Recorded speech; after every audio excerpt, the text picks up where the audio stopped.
Lord, muli naming hinihingi sa inyo ang inyong presensya sa gabing ito so that we may enjoy this spiritual food in your divine presence. Thank you, Lord, and all this we live to you for the glory and honor of your Son, Jesus Christ. Amen. So, so brethren, continue tayo, no? Related doon sa ating original series na naumpisa noon, which is Truth Over Trends or TOT. Ngayon naman, ang binibigay sa atin, truth, live it, and pass it. No? So, once meron na tayong appreciation ng katotohanan, ang hangad ng ating mga leader in our Christian faith is we should live it. It's one thing to know the truth. It's another thing to actually live it. And not just live it, but to actually pass it on or pay it forward. No? So, umpisahan natin brethren dito sa ating word of the evening. And ang ibinigay sa atin is 1 Timothy chapter 2 verse 12, no? And ito ay words of St. Paul to his disciple Timothy. And let me read to you. Let no one look down on your youthfulness, but rather in speech, conduct, love, faith, and purity, show yourself an example of those who believe. In 2 Timothy chapter 2 verses 1 to 3, basahin ko rin, you therefore, my son, be strong in the grace that is in Christ Jesus.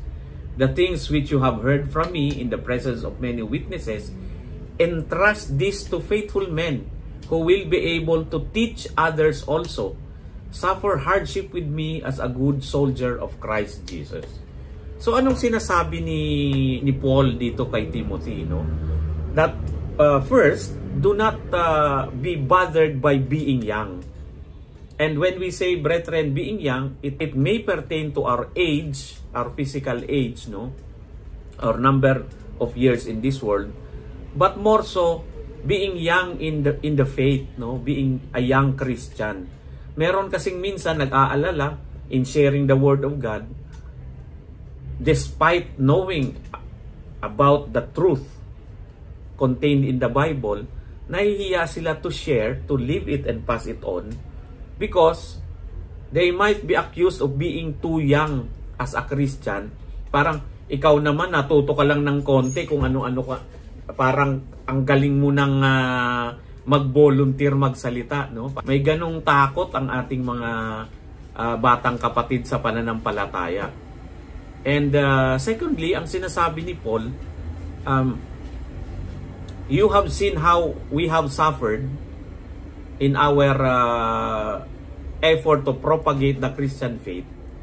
But now that you know, go out there and teach it to other people, entrust, sabi niya, entrust this to faithful men who will be able to teach others also. So ang idea is to teach it so that those people to whom you have taught these lessons or this truth will also be able to teach it forward, no? So ganun talaga yung format na pinupush ni Paul. So sabi sa ating introduction, brethren, our world today celebrates the young and it tends to neglect the older generations. Itong mga younger generation, medyo masasabi natin na medyo kakaiba sila, no? Sa bagay, narinig ko rin ito nung ako naman yung bata-bata na sinasabi na matatanda na iba na kayong kabataan ngayon. So, palaging iba yung next generation, no? However, in God's design, people of all ages are valuable and has purpose in this world. So, wag natin sigurong ikumbinsi ang sarili natin na walang kwenta itong mga kabataan ngayon kasi kita mo, konting kibot lang, reklamo agad sa employer, no? However, ang dapat na maisip natin is that, what if they're actually designed by the Lord, this generation has been designed by the Lord to be like this? Because there is a purpose to it, no? So siguro mas maganda tignan natin kung ano kaya ang purpose ni Lord. Why is this new generations of men and women are like this now, no? Cultural trends influence every generation, from baby boomers to Gen Alpha, yung pinaka-recent natin. But God's truth ought to prevail in our lives no matter what season of life we are in. Pare-pareho lang. Ang salita ni Lord hindi naman nagbabago. So regardless nung mga cultural influences or trends in the present generation, the truth in the Bible is still the same. But it might be na itong mga tendencies ng new generation has been decided particularly by the Lord in terms of the object of propagating the word. Kasi mas mabilis, admittedly, mas mabilis silang magkalat ng balita ngayon at mas mabilis silang tumanggap ng at mag-assimilate ng ideas. Maybe this is actually what we need in this world, no? If we want to make the propagation of the good news faster.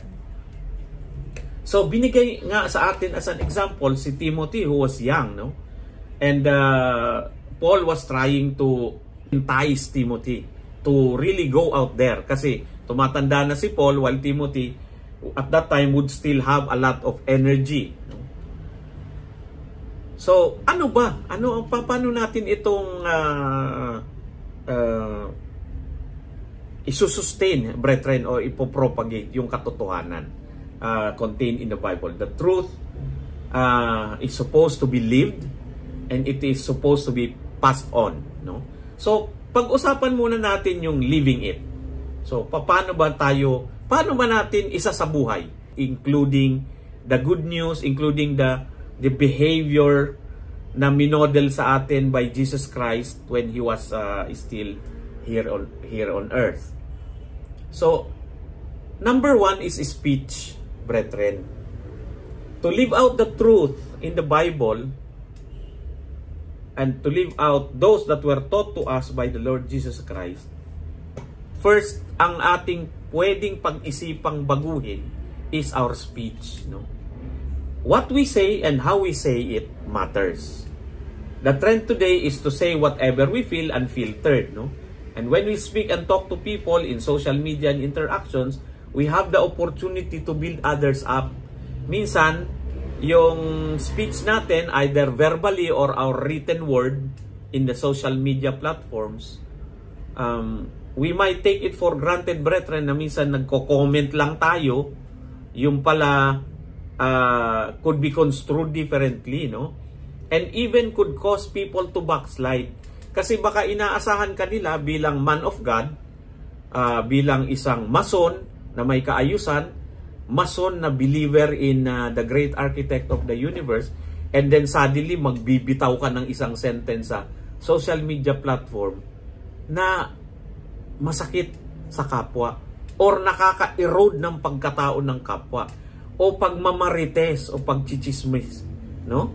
So parang how can you now reconcile na ikaw ay kay Lord and at the same time you are actually manifesting differently when it comes to your own speech or your own words in social media?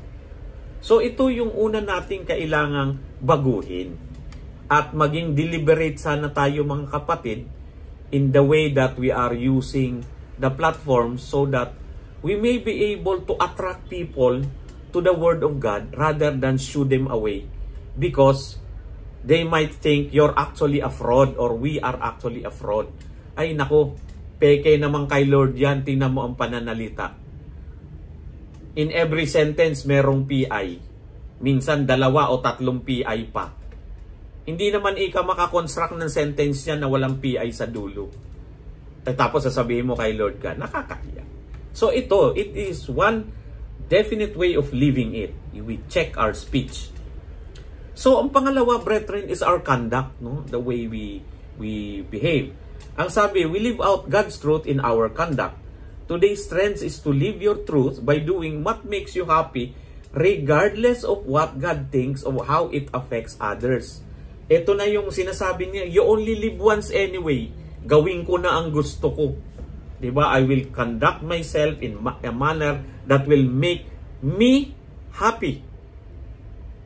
Ikaw lang ang iniisip mo. But then that is not the way of the Lord. That is not the way of the Holy Book. Ang way ng ating mahal na Panginoon, as we were taught, we have to conduct ourselves in the way that is worthy of the gospel, worthy of the good news. So, ang true test of any action or conduct ng isang tunay na kay Lord is to ask the question, will it glorify the Lord Jesus Christ? No? Bago natin gawin, is this going to glorify the holy name of our Jesus Christ? Kung hindi, wag nang gawin. Kung makaka-glorify, yun ang pwede mong gawin. Yun yung litmus test natin, no? So, the Bible is telling us about loving others. Masonry is also teaching us about brotherly love, no?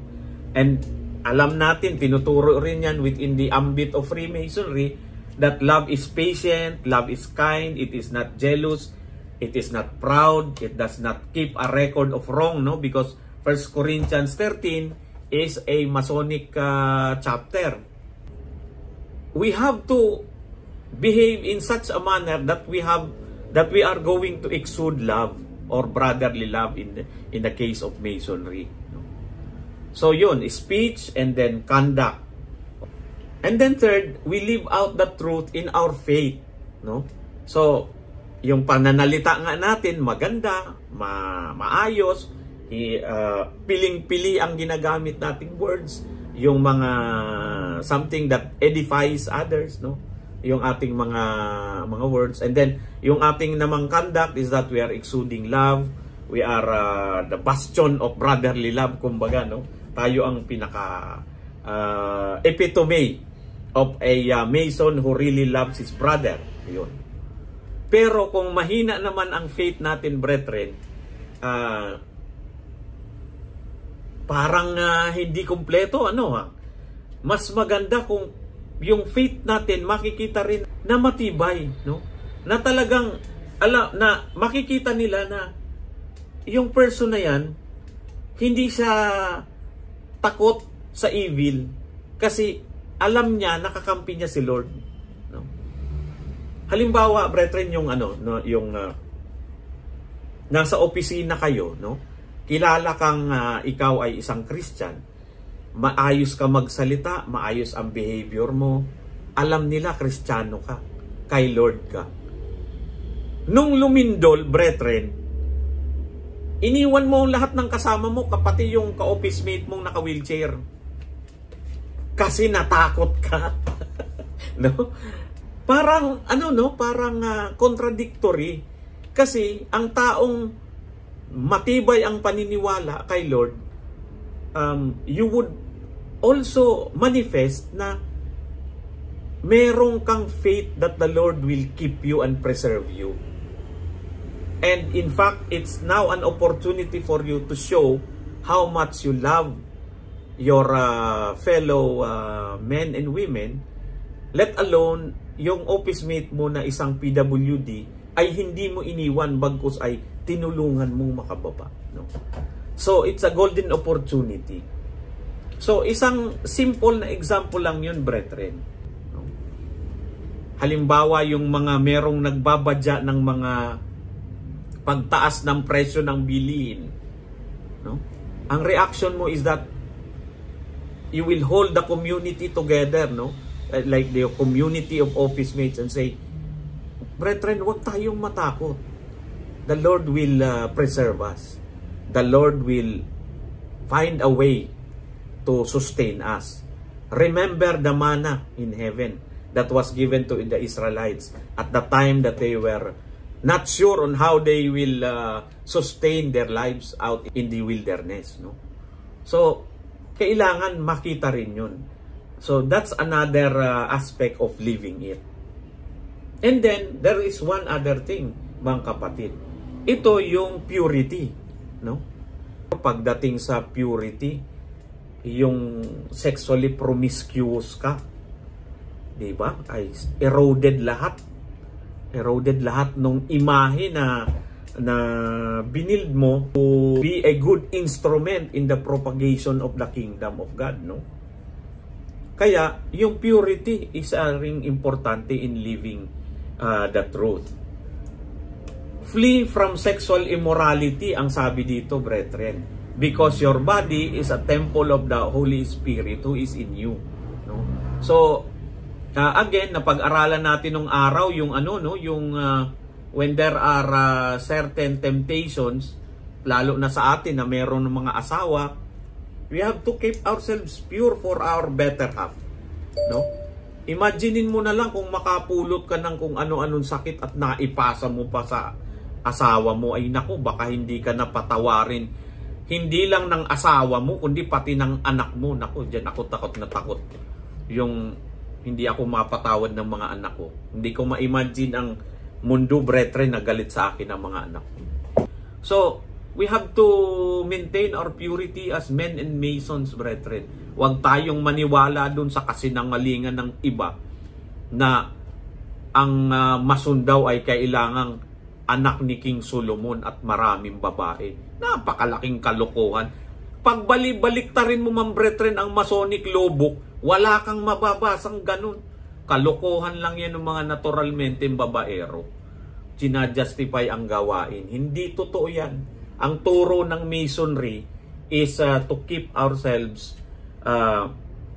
pure in the sense that we are walking a straight path, no? We are always admonished about.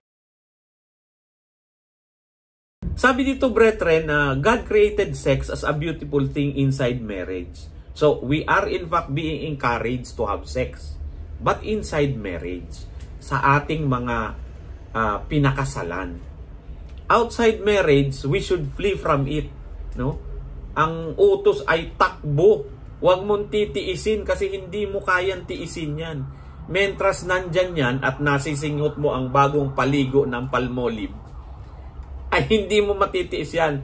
Ang the way mo lang matitiis yan is kung lumayo ka. Kaya takbo talaga. No? If we follow His design for marriage, yung and gender, no, meaning there are only two, which is circumscribing our desires and family. So, sabi dito, why should we be pure? Ang sagot, so that we will be useful to our master, prepared for every good work. Kasi kung madumi tayo, brethren, maniniwala ka ba?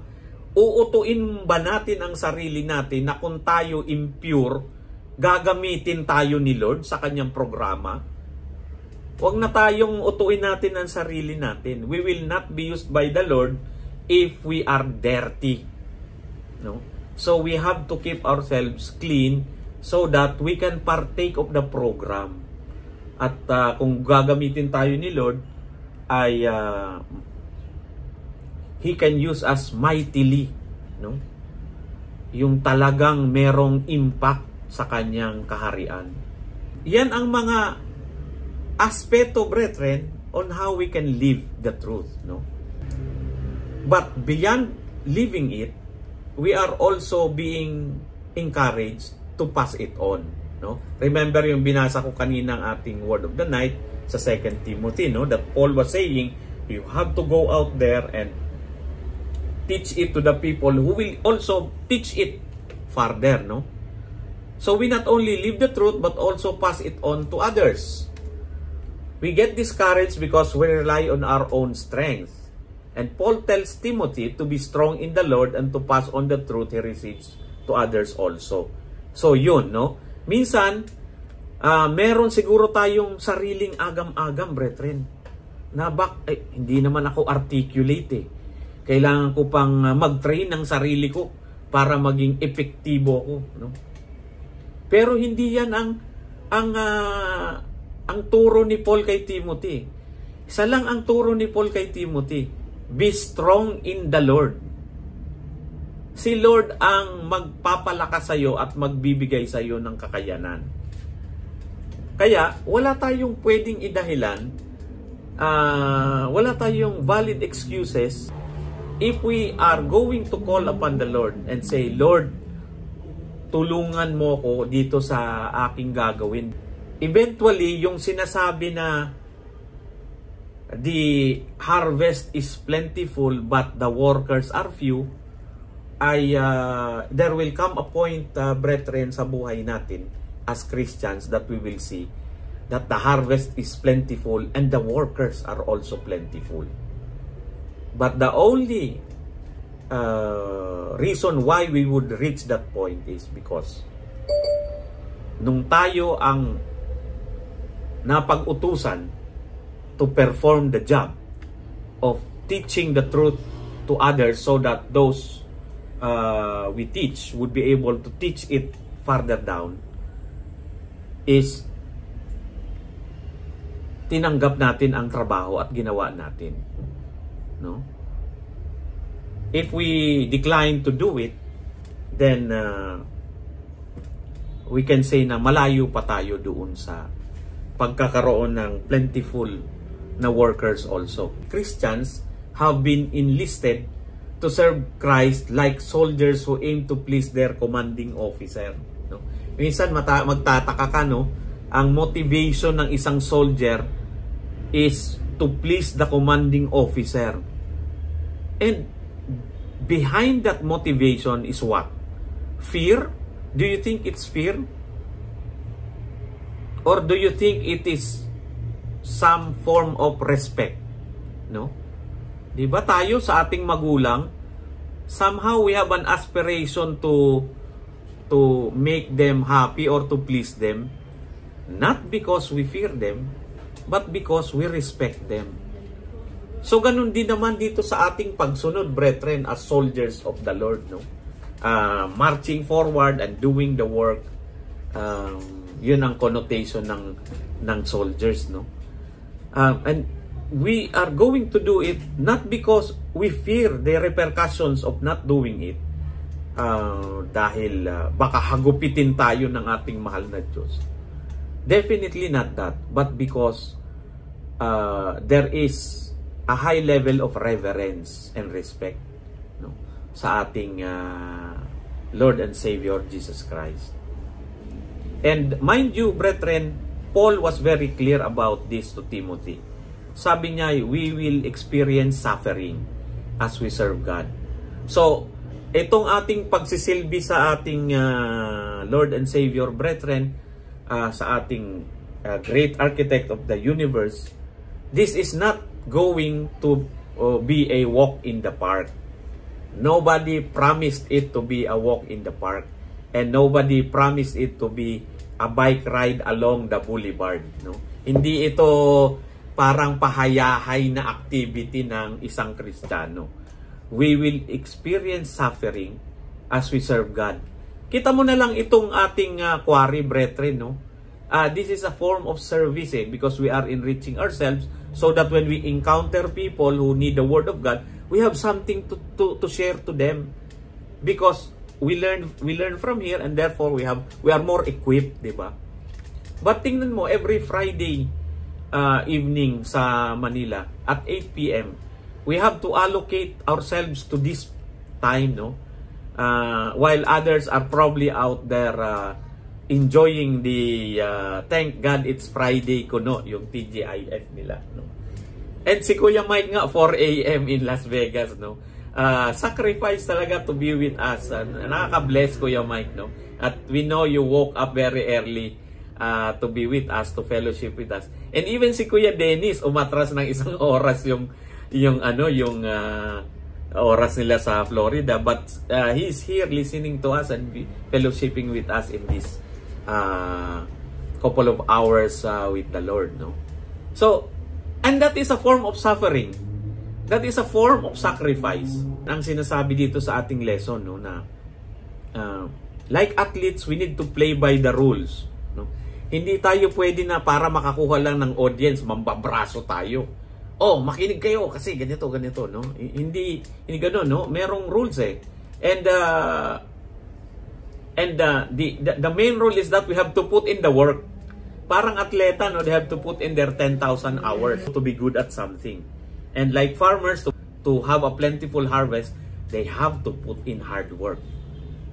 And yan ang isang bagay, ang hard work, brethren, for the Lord, is the very thing that we should never be afraid of.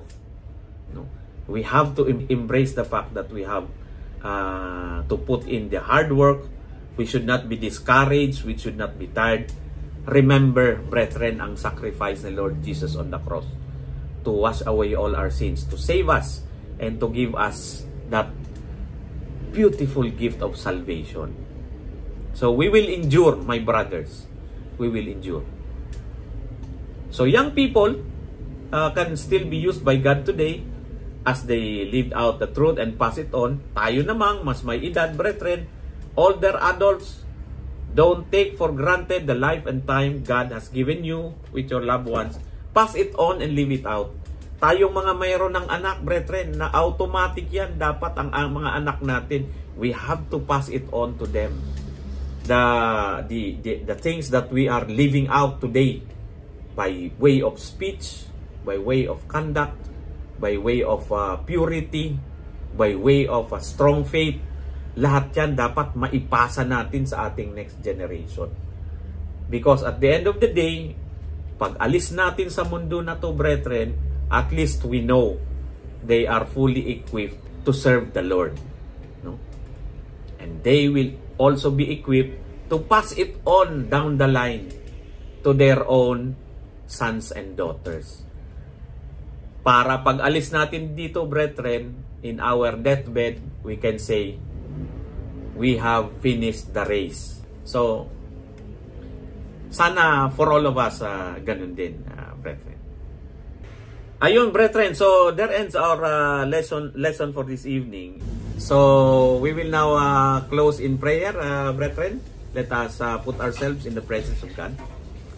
Lord our Father in heaven, we thank you for this wonderful evening na kami ay pinagsama-sama mo in your divine presence, and we have had a very, very fruitful discussion, Lord, ng iyong mga patotoo sa aming buhay.